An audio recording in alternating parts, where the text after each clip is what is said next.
य एवं वेद वेदैषः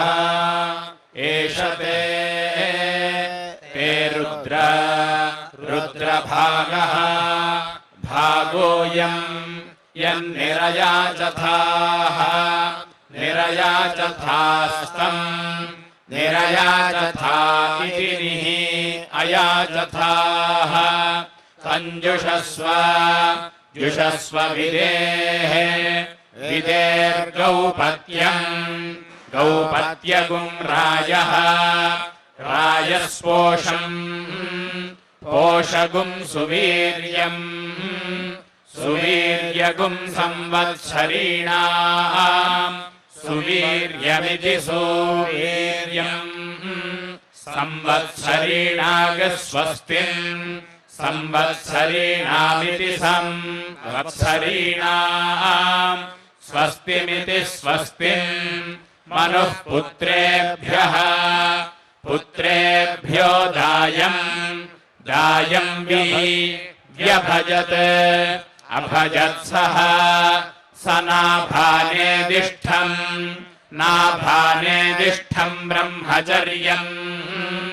ब्रह्मचर्यम् वसन्तम् ब्रह्मचर्यमिति ब्रह्मचर्यम् वसन्तम् निरभजत् अभजत्सः स अगच्छत्सः सोऽब्रवीत् कथा मानिः निरभाग अभागिति इति न त्वानिः निरभाक्षम् अभाक्षमिति इत्यब्रवीत् अब्रवीदङ्गिरसः अंगिरस इमे सत्रमासते ते सुवर्गम् लोकम् सुवर्गमिति सुवहागम् लोकम् न प्रजानन्ति जानन्ति तेभ्य इदम् ब्राह्मणम् ब्रूहि ते सुवर्गम् लोकम् सुवर्गमिति सुवहागम् लोकम् यन्तो ये येषाम् पशवस्तान् तागस्ते ते दास्यन्तीति इति तदेभ्यः एभ्यो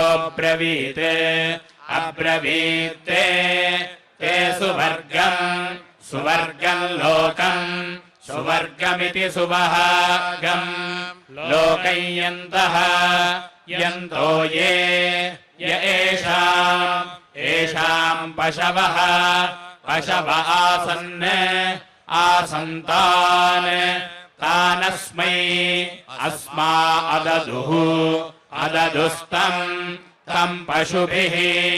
पशुभिश्चरन्तम् पशुभिरिति पशुभिः चरन्तम् यज्ञवास्तौ रुद्रः यज्ञवास्ताविति यज्ञवास्तौ रुद्र अगच्छत्सः सोऽब्रवीन्मम वै वा इमे पशव इत्यदुः अदुर्वै मह्यमिमानिति इत्यब्रवीत् अब्रवीन्न न वै तस्य त ईशत इति इत्यब्रवीत् अब्रवीत् यद्यज्ञवास्तौ यज्ञवास्तौ हीयते यज्ञवास्तामिति यज्ञवास्तौ हीयते मम मम वै तत् तदिति इति तस्माद्यज्ञवास्तु यज्ञवास्तु न यज्ञवास्तिति यज्ञवास्तु नाभ्यवेद्यम् अभ्यवेद्यपुंसः अभ्यवेद्यमित्यभि अवेद्यम् सोऽब्रवीत् अब्रवीद्यज्ञे यज्ञे मा आभज भजाथ अथ ते पशून्न नाभि अभिमग्गस्ये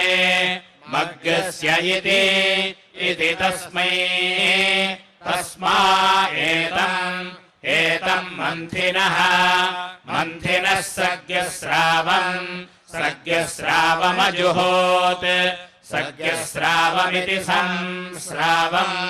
अजुहोत्ततः ततो वै तस्य रुद्रः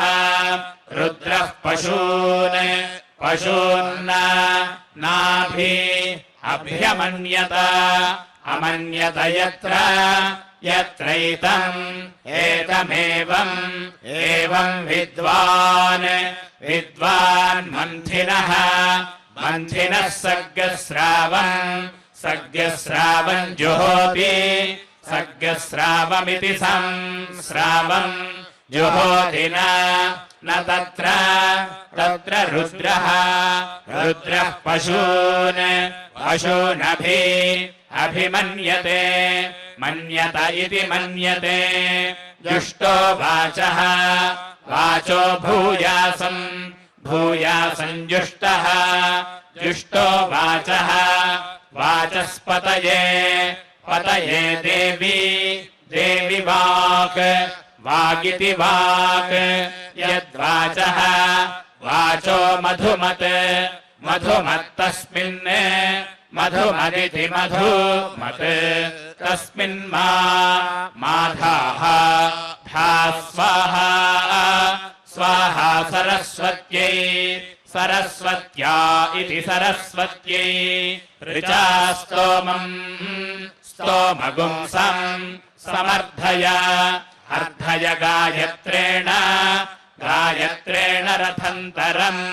रथन्तरमिति रथन्तरम् गायत्रवर्तनीति गायत्रवर्तनी यस्ते ते द्रप्सः स्कन्दति यः यस्ते ते अगुंशुर्बाहुच्युतः बाहुच्युतो धिषणयोः बाहुच्युत इति बाहुच्युतः उपस्थादित्युपास्थात्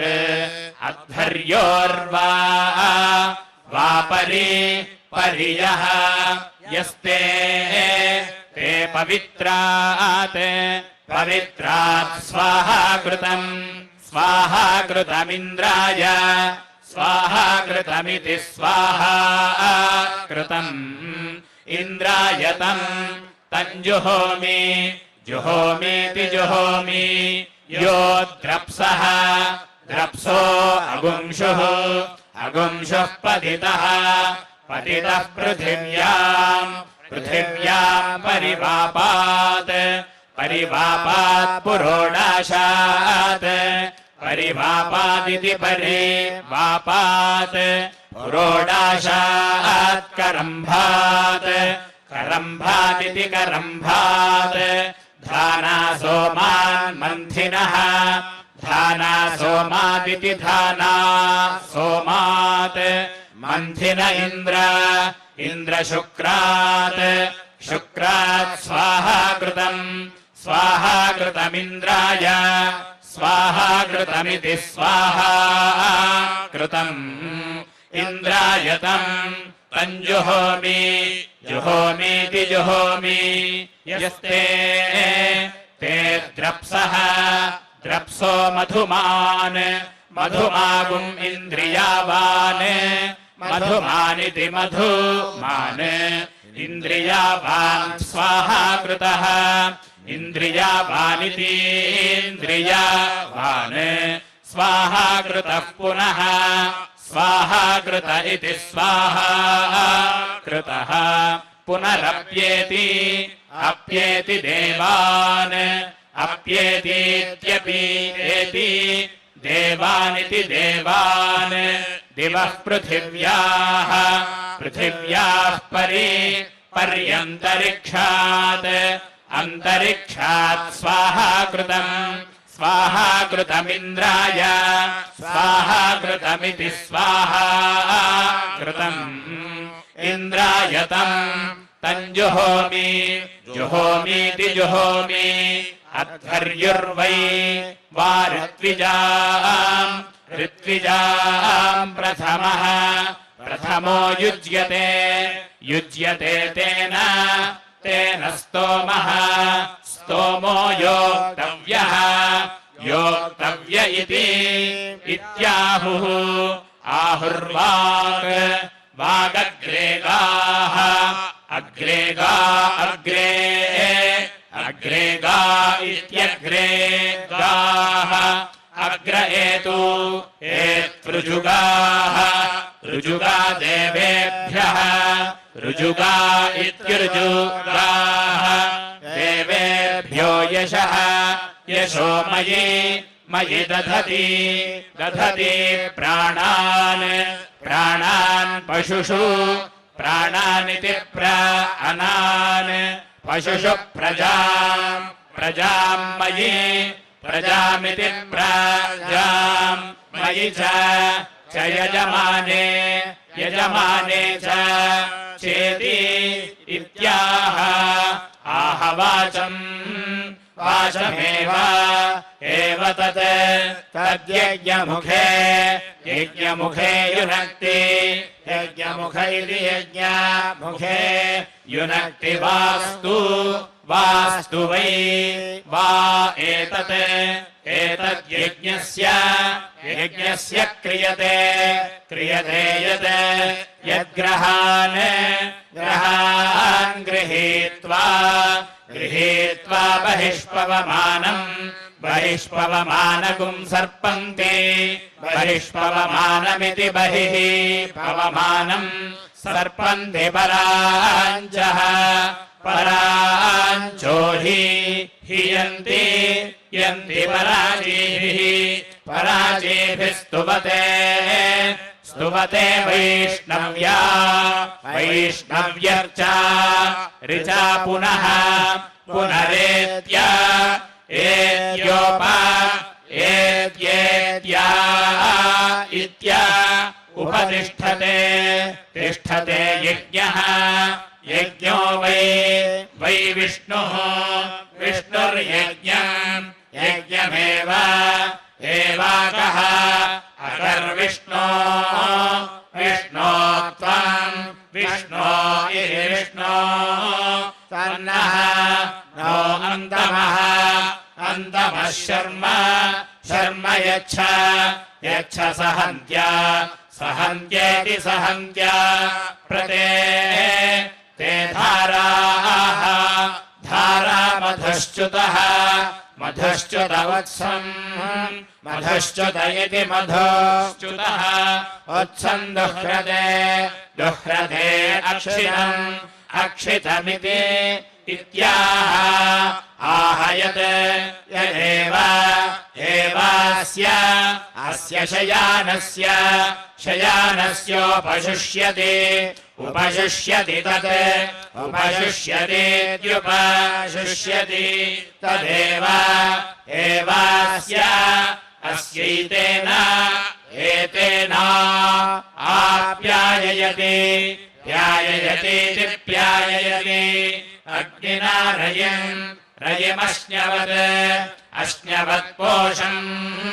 पोषमेव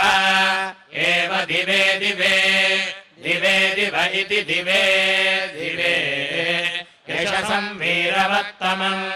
वीरवत्तममिति वीरवत्तमम् गोमागुम् अग्ने गोमानिति गोमान् अग्ने विमान् अविमागुम् अश्वी अविमानित्यविमान् अश्वी यज्ञः यज्ञो नृवत्सखा नृवत्सखा सदम् नृवत्सखेति नृवत् सखा सदमित् इदप्रमृष्यः अप्रमृष्य इत्यप्रमृष्यः इडावागुम् एषः इडावानिदीडावान् एषो असुर असुरप्रजावान् प्रजावान् दीर्घः प्रजावानिति प्रजावान् दीर्घो रयिः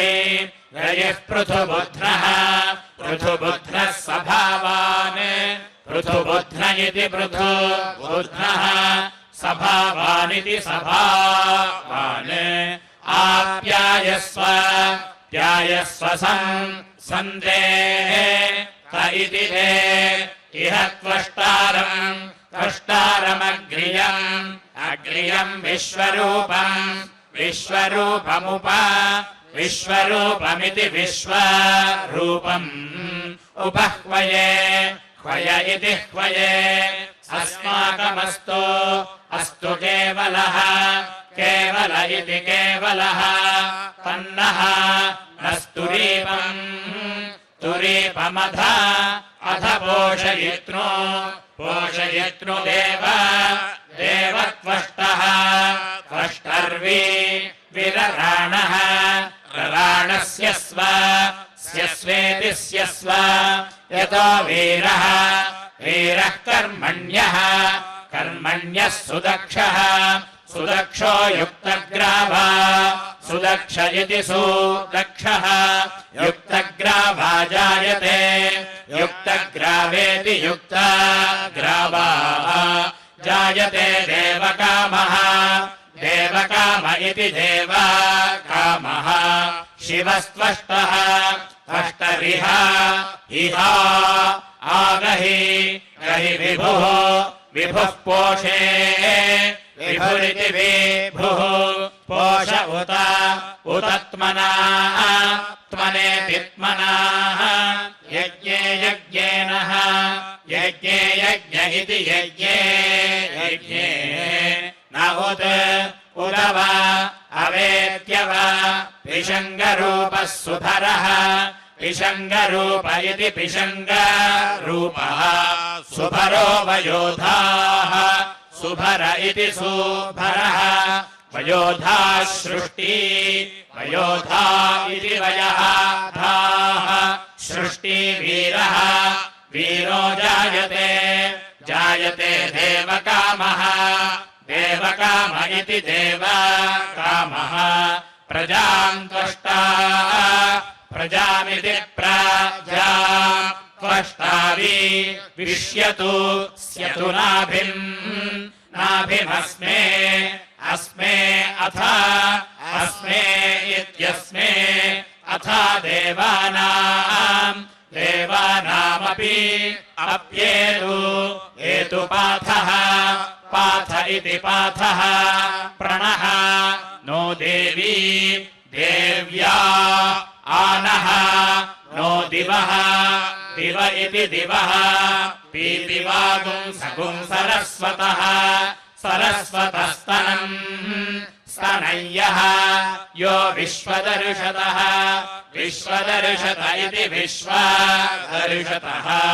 धुक्षीमहि प्रजाम् प्रजामिषम् प्रजामिति प्रजाम् इषमितीशम् एते ते सरस्वः सरस्व ऊर्मयः ऊर्मयो मधुमन्तः मधुमन्तो घृतश्च्युतः मधुमन्त इति मधुमन्तः घृतश्च्युत इति घृतश्च्युतः तेषाम् ते सुम्नम् सुम्नमीमहे ईमह इतीमहे यस्य व्रतम् पशवः पशवो यन्ति सर्वे यस्य व्रतमुपतिष्ठन्ते उपतिष्ठन्त आपः उपतिष्ठन्त इत्युपतिष्ठन्ते आप इत्यापः यस्य व्रते पुष्टिपतिर्निविष्टः पुष्टिपतिरिति पुष्टिपतिः निविष्टस्तम् निविष्ट इति निविष्टः तगुं सरस्वन्तमवसे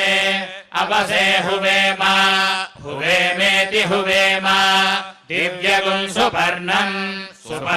वयसम् सुपर्णमिति सुपर्णम् वयसम् बृहन्तमपाम्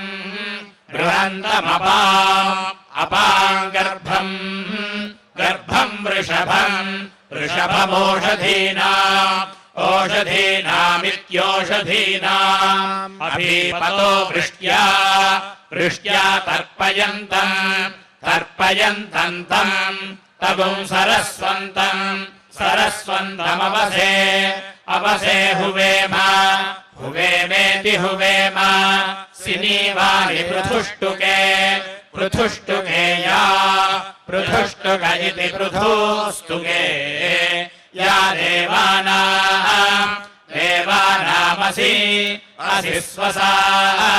स्वसेति स्वसा जुषस्व हव्यमाहुतम् आहुतमित्याहुतम् प्रजाम् देवी प्रजामिति प्रजाम् दिदिद्धिनः न इति नः या सुपाणिः सुपाणिरिति सुपाणिः स्वङ्गुरिः सुषूमा स्वङ्गुरिरिति सुअङ्गुरिः सुषूमा बहुसूवरी सुषूमेति सुषूमा बहुसूवरीति बहुसूवरी तस्यै विष्पत्न्यै हविः सिनीवाल्यै जुहोतनेति जुहोतना इन्द्रम् वः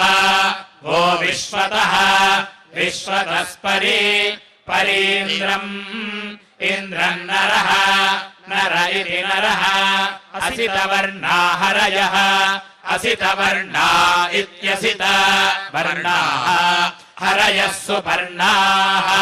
सुपर्णामिहः सुपर्णा इति सुपर्णाः मिहो वसाना दिवमुत् उत्पतन्ति पतन्ति आववृत्रन् सदनानि कृत्वात् आदित् पृथिवी घृतैर्युज्यते उद्यत इत्युद्यते हिरण्यकेशो रजसः हिरण्यकेश इति हिरण्यकेशः रजसो विसार इति विसारे अहिर्धुनिः धुनिर्वातः वात इव ध्रजीमानिति ध्रजीमान् शुचिभ्राजा उषसः शुचिभ्राजा इति शुचिभ्राजाः उषसो न वेदा यशस्वतीः यशस्वतीरपस्युवः अपस्युवो न सत्याः सत्या इति सत्याः आते ते सुपर्णा अमिनन्त सुपर्णा इति सुपर्णाः अमिनन्त एवैः कृष्णः कृष्णो नो नाम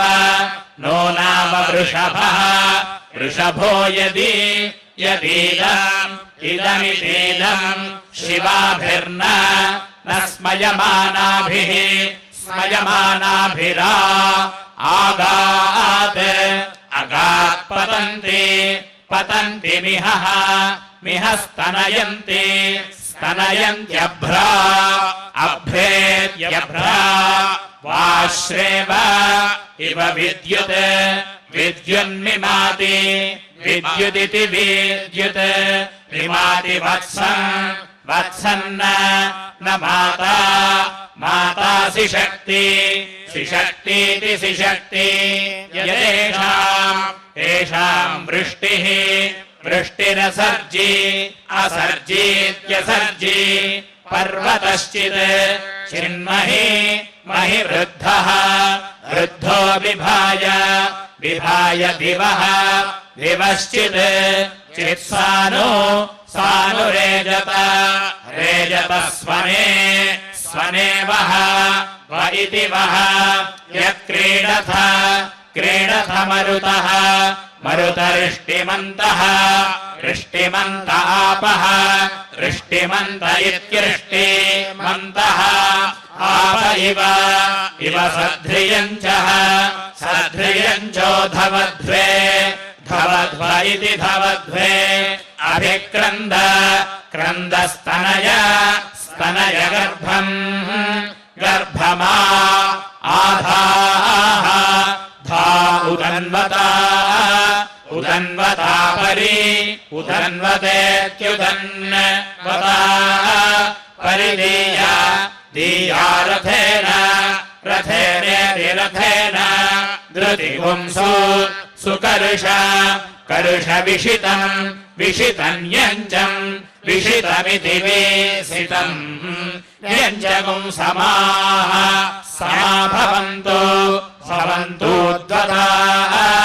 उद्वतानि पादाः उद्वतेद्युद्वताः निपादा इति निपादाः त्वन्त्या त्याचित् चिदच्युता अच्युताग्ने अग्ने पशुः पशुर्न न यवसे यवस इति यवसे धामाः हयत् यत्ते ते अजरा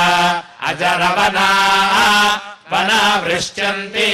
वृश्चन्ति शिक्वसः शिक्वस इति शिक्वसः अग्ने भूरिणि भूरिणि तव तव जातवेदः जातवेदो देव जातवेद इति जातवेदः देवः स्वधावः स्वधावो मृतस्य स्वधाव इति स्वधावः अमृतस्य धाम धामेति धाम याश्च च मायाः माया मायिनाम् मायिनाम् विश्वमिन्व विश्वमिन्वत्वे विश्वमिन्वेति विश्वम् इन्व त्वे पूर्वीः त्वे इति त्वे पूर्वीः सन्दधुः सन्दधुः पृष्ठबन्धो सन्दधुरिति सन्दधुः पृष्ठबन्धो इति पृष्ठबन्धो दिवो नः नो वृष्टिम् वृष्टिम् मरुतः मरुतो ररीध्वम् ररीध्वम् प्रपिन्वत पिन्वत वृष्णः वृष्णो अश्वस्य अश्वस्य धाराः धारा इति धाराः अर्वागेतेन एतेन स्तनयितृणा स्तनयितृणा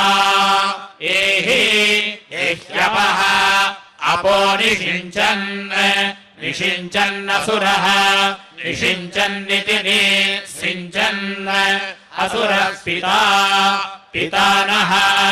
न इति नः पिन्वन्त्यपः अपो मरुतः मरुतः सुदानवः सुदानवः पयः सुदानव इति सुदानवः पयो घृतवत् घृतवद्विदथेषु घृतवदिति घृतवत् विदथेष्वाभुवः आभुव इत्याभुवः अत्यन्न न मिहे मिहेवि विनयन्ति नयन्ति वाजिनम् वाजिनमुत्सम् उत्सम् दुहन्ति दुहन्ति स्तनयन्तम् स्तनयन्तमक्षितम् अक्षितमित्यक्षितम् उदप्रुतो मरुतः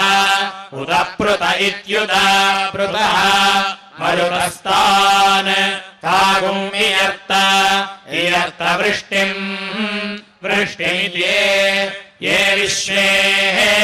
विश्वे मरुतः मरुतो झुनन्ति झुनन्तीति झुनन्ति क्रोशाति गर्दाः गर्दा कन्या कन्येव इव तुन्ना तुन्ना पेरुम् पेरुम् तुञ्जाना तुञ्जाना पत्या पत्येव इव जाया जायेति जाया घृतेन द्यावा पृथिवी मधुना द्यावा पृथिवीरिति द्यावा पृथिवी मधुना समुक्षत उक्षत पयस्वतीः पयस्वतीः कृणुत कृणुतापः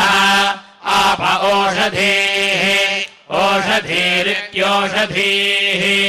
ऊर्जम् च तत्र तत्र सुमतिम् सुमतिम् च पदिमिति सुमतिम् च पिन्वथ पिन्वथ यत्र यत्रानरः नरो मरुतः मरुतः सिञ्चथ सिञ्चथा मधु मध्विति मधु उदु ऊत्यम् चित्रम् चित्रमिति चित्रम् और्वभृगुवच्छुचिम् और्वभृगुवदित्योर्वभृगुवत् शुचिमप्रवानवत् अप्रवानवदा अप्रवानवदित्यप्रवानवत् आहुवे हुव इति हुवे अग्निगुम् समुद्रवाससम् समुद्रवाससमिति समुद्रवाससम् आसवम् सवगुम् सवितुः सवितुर्यथा यथा भगस्य भगस्येव इव भुजिम् भुजिगुम् हुवे हुव इति हुवे अग्निगुम् समुद्रवाससम् समुद्रवाससमिति समुद्रवाससम् हुवे वातस्वनम् वातस्वनम् कविम् वातस्वनमिति वातस्वनम् कविम् पर्जन्यक्रन्द्यम् पर्जन्यक्रन्द्यगुम् सहः पर्जन्यक्रन्द्यमिति पर्जन्यक्रन्द्यम् सह इति सहः अग्निगुम् समुद्रवाससम् समुद्रवाससमिति समुद्रवाससम् यो वै पवमानानामन्वारोहान् अन्वारोहान् विद्वान् अन्वारोहानित्यनु आरोहान् विद्वान् यजते यजते नो अनुपवमानान् पवमानाना आरोहति रोहति न पवमानेभ्यः पवमानेभ्यो वा अवच्छिद्यते छिद्यते श्येनः श्येनोऽसि असि गायत्र छन्दाः गायत्र छन्दा अनु गायत्र छन्दा इति गायत्र छन्दाः अनुत्वा त्वा आरभे रभे स्वस्ति स्वस्ति मासम् सम्पारय सारय सुपर्णः सुपर्णोऽसि सुपर्ण इति सुपर्णः असि त्रिष्टुप्छन्दाः त्रिष्टुप्छन्दा अनु त्रिष्टुप्छन्दा इति त्रिष्टुप्छन्दाः अनुत्वा त्वा आरभे रभे स्वस्ति स्वस्ति मासम् सम्पारय पारय सखा सखासि असि जगती छन्दाः जगती छन्दा अनु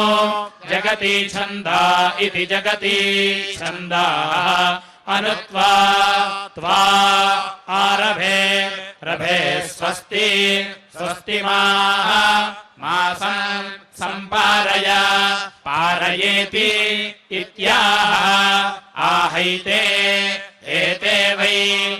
पवमानानामन्वारोहाः अन्वारोहास्तान् अन्वारोहा इत्यनो आरोहाः तान् यः य एवं विद्वान् यजते नो पवमानाना आरोहति रोहति न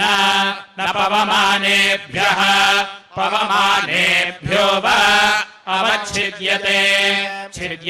यः यो वै पवमानस्य सन्ततिं वेद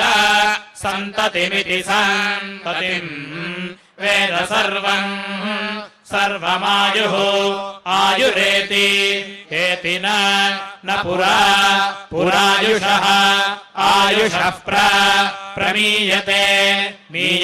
पशुमान् भवति पशुमानिति पशुमान् भवति विन्दते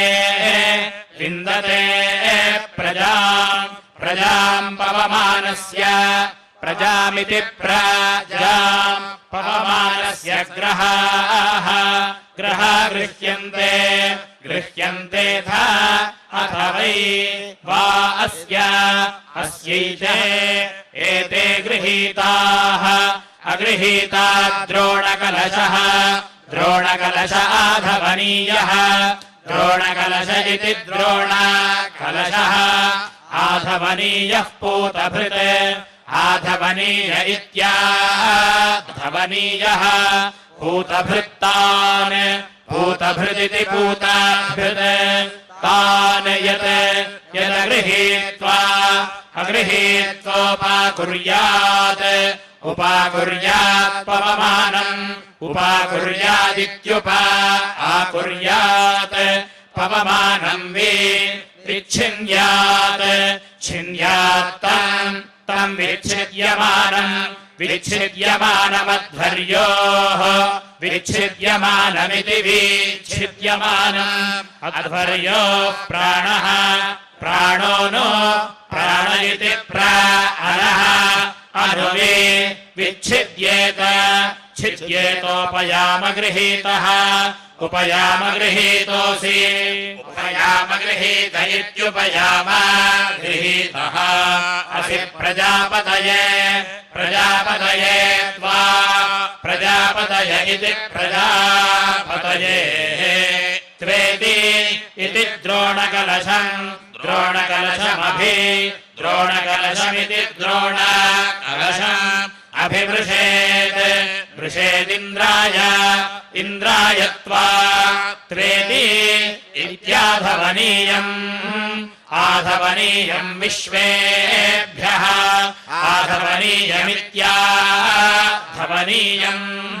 विश्वेभ्यस्त्वा देवेभ्य इति भूतभृतम् पवमानम् भूतभृतमिति भूतभृतम् पवमानमेव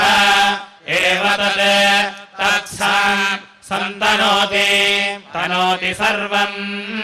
सर्वमायुः आयुरेति एति न पुरायुषः आयुषः प्रमीयते पशुमान् भवति पशुमानिति पशुमान् भवति विन्दते प्रजामिति प्रजाम् त्रीणि सवनान्यथा अथ तृतीयगो सवनमव अवलुम्बन्ते लुम्बन्त्यनगुंशु कुर्वन्त उपागुंशुम्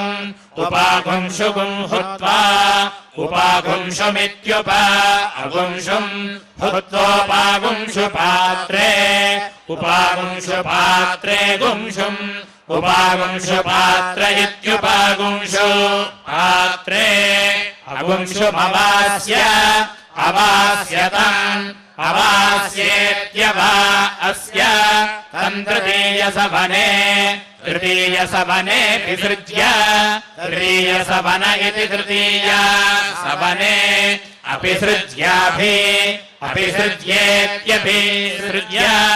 अभिशृणुयात् शृणुयाद्यत् यदाप्याययति आप्याययति तेन आप्याययतीत्याप्याययति तेनागुंशुमत् अगुंशुमद्यत् अगुंशुमदित्यगुंशुमत् यदभिशृणोति अभिशृणोति तेन अभिशृणोतीत्यभिशृणोति केनर्जीषि ऋजीषि सर्वाणि सर्वाण्येव एव तत्सवनानि सवनान्यगुंशुमन्ति अगुंशुमन्ति शुक्रवन्ति अगुंशुमन्तीत्यगुंशुमन्ति शुक्रवन्ति समावद्वीर्याणि शुक्रवन्तीति शुक्रवन्ति समावद्वीर्याणि करोति समावद्वीर्याणीति समावत् वीर्याणि करोति द्वौ समुद्रौ समुद्रौ विततौ विततावजूर्यौ वितताविति विततौ अजूर्यौ पर्यावर्तेते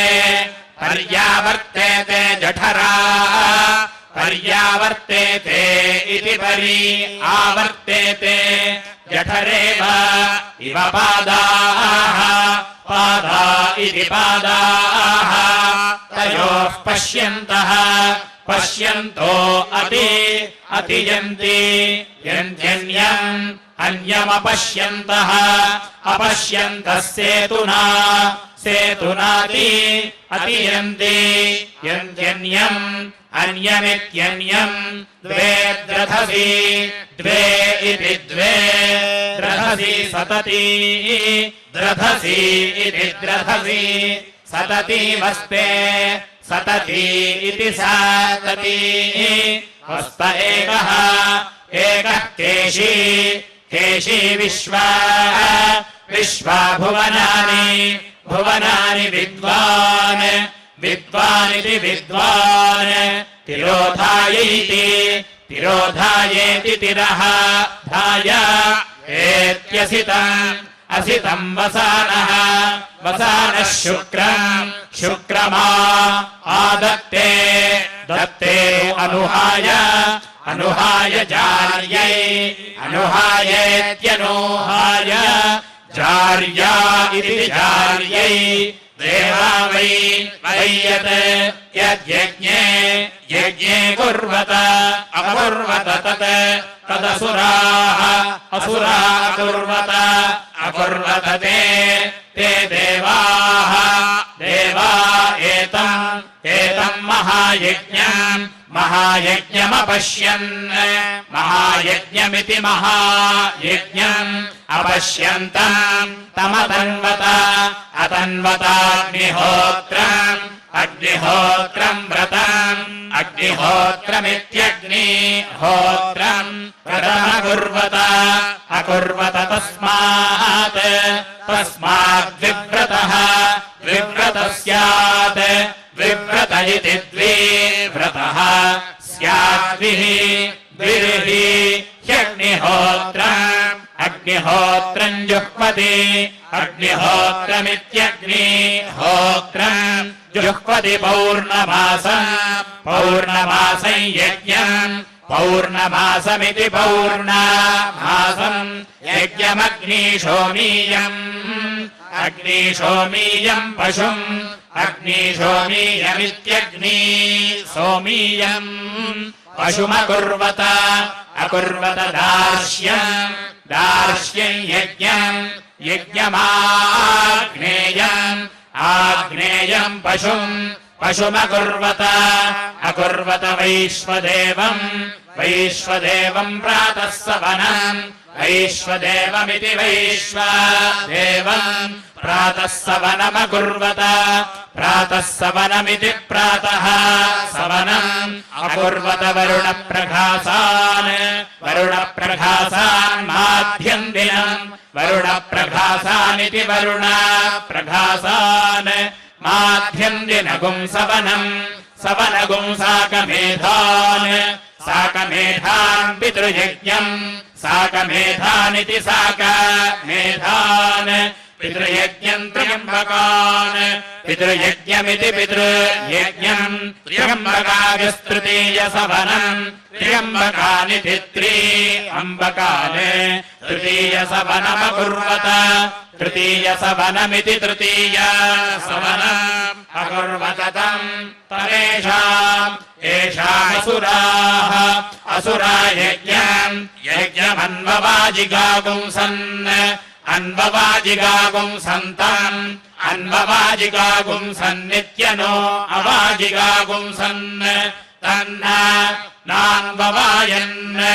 अन्ववायन्ते अन्ववायन्नित्यनो अवायन् ते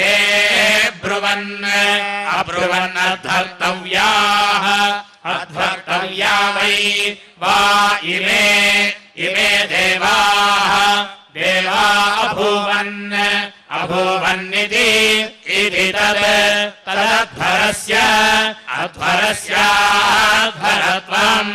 तदध्वरत्वम् ततः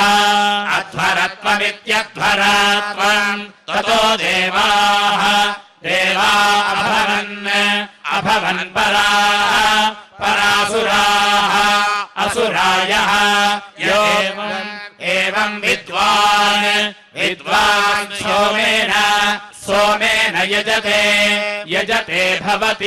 भवत्यात्मना परास्य अस्य भ्रातृव्यो